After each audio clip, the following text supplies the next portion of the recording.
Some of what Becky and I will say today has already been made public and has been widely reported, but I'm acutely aware that there continues to be extensive media interest, commentary, speculation and indeed some criticism of our police investigation.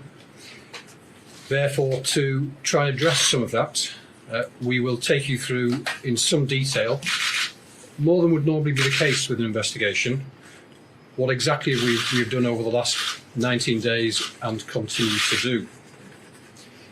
To remind us, Nicola went missing on the morning of Friday the 27th of January, and since that time we have done an unprecedented amount of work on the investigation to try and find her.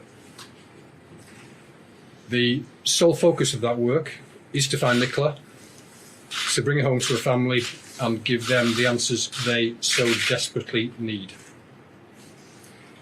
The investigation has involved a dedicated team of more than 40 detectives.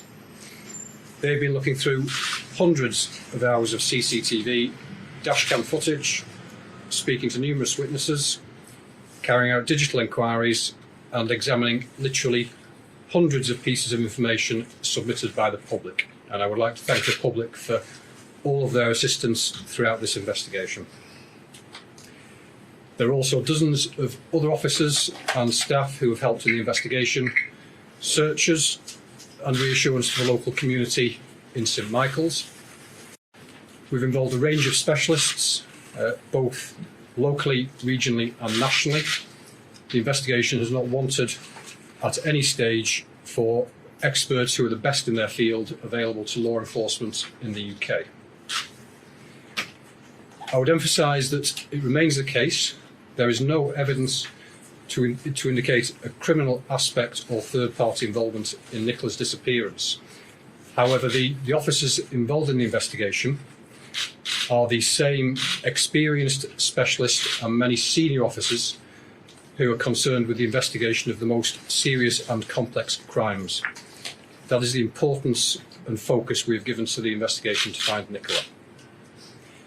To give you some figures to back up some of what I've described, we visited more than 300 premises, spoken to almost 300 people and received around about 1,500 pieces of information into the inquiry. In terms of the physical searches, both water-based and on land, we've used specialist resources from both police, a range of other agencies, and I'm grateful to those other agencies who've supported us. We continue to search extensively the River Wyre and surrounding area downstream and out into the sea towards the estuary. We've consulted with national experts in their field, including environmental and tidal experts, and have carried out an extensive land search surrounding the river, including some properties around the area where Nicola went missing.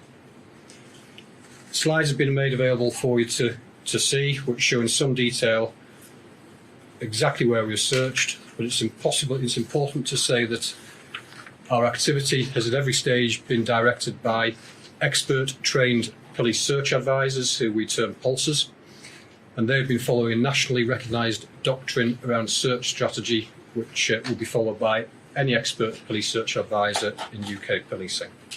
So it remains the case at the present time that there is no evidence in all the exhaustive inquiries we've made that suggests any crime has been committed or that there is any third-party involvement in Nicola's disappearance.